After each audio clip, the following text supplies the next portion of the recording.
Siguro, imbes na sa amin mo binubuhos lahat ng panahon at atensyon mo, dapat siguro sa kanya na lang. Ayoko kasing masyadong ma-attach sa'yo si Georgie. Siguro mas makakabuti kung iiwasan na lang natin ang isa't isa. Bakit hindi pa ba sapat lahat ng mga ginagawa ko para sa business natin? Hindi porkit gabi-gabi nagpupuyat ka, ibig sabihin, effective ka ng manager. I'm just warning you. Dahil bilang na ang araw mo. Dahan-dahan na kitang nahahabol, Eliza. Sige, Sofia. Mag-ilusyon ka hanggat gusto mo. Effective today, I am relinquishing my position as president and I'm giving it to Sofia. Pareho na kami ng posisyon. Ibibigay niyo talaga sa akin yung posisyon niyo. Are you serious? Alam mo, you've proven yourself eh. Ilang beses mo nang isinalba ang kumpanyang ito. And I believe, dapat lang mapunta sa ang posisyon na ito. Thank you. Thank you, Dad. Thank you. So people, may I present the new president of the Montemayor Group of Companies, Sofia Montemayor.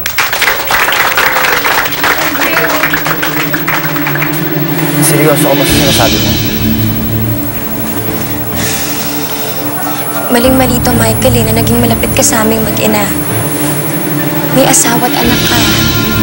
Dapat nasa kanila ka palagi. Dapat sila yung binubuhos mo sa kanila lahat ng atensyon mo. Pero paano si Georgie? Hahanapin ako ng pagbilang din pakita sa kanya. Sasabihin ko na lang sa kanya yung totoo. Giselle, hindi mo pwedeng sabihin sa kanya yung totoo. Alam ng bata na ako yung daddy niya. Tsaka malinaw naman, di ba? Kaya ako ginagawa to para kay Georgie. Gusto ko lang sumaya yung bata.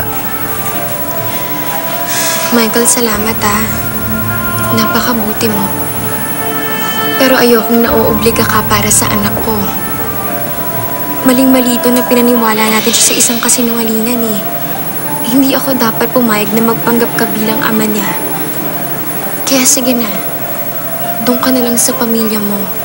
Sila na lang ang asikasuhin mo.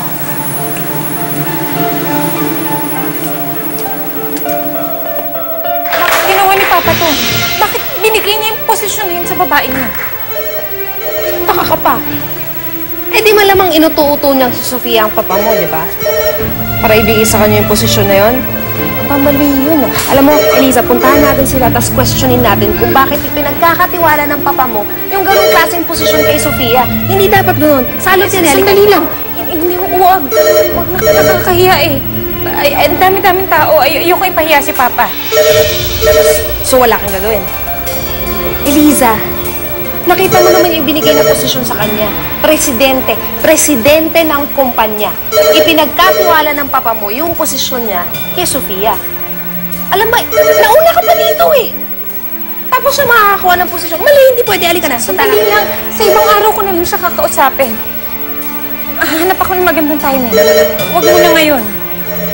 Basta hindi ako papayag na sirain ng Sofia yung pamilya namin. Halika na. Doon na tayo sa likod dumaan. Halika na.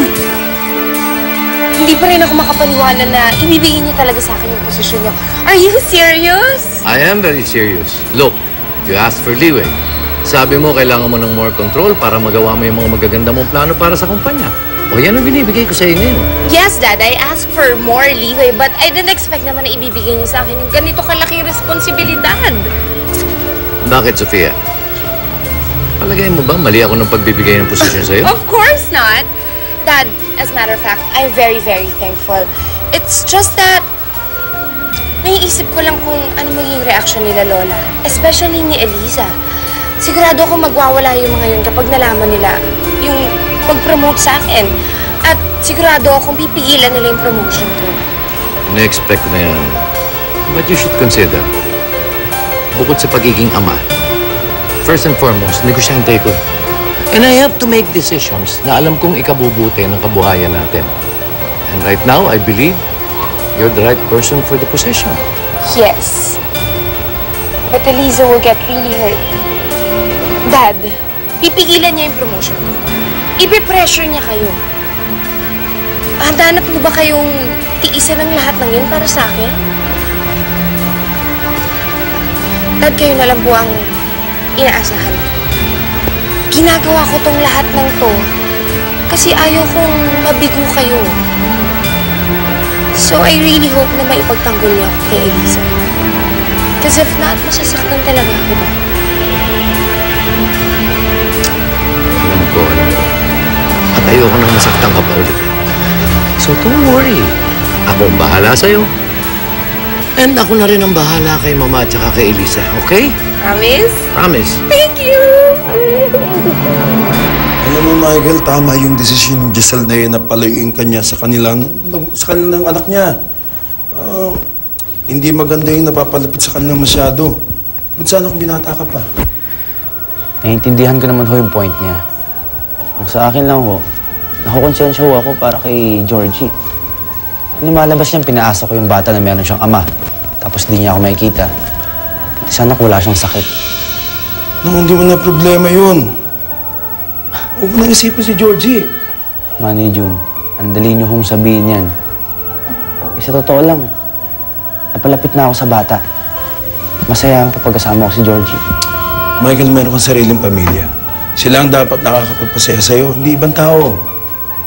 Ano ba magagawa ko kung magaan talaga yung pakiramdam ko sa kanila? Hindi ko tulad dito. Lagi kong wala asawa ko.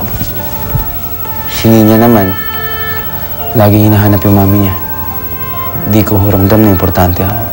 Pero si Georgie, kapag kasama ko siya, masaya ako. Ramdam ko na importante ako. Sabi ko na nga ba kulang lang sa atensyon ikaw. Kaya ka lapit na lapit sa maginang yun. Michael, ang pamilya mo kasi mo kaysa ibang pamilya. Kung ang pakiramdam mo hindi ka importante sa kanila, si Eliza at saka si Nina pa rin ang pamilya mo. Kaya dapat nasa kanila atensyon mo.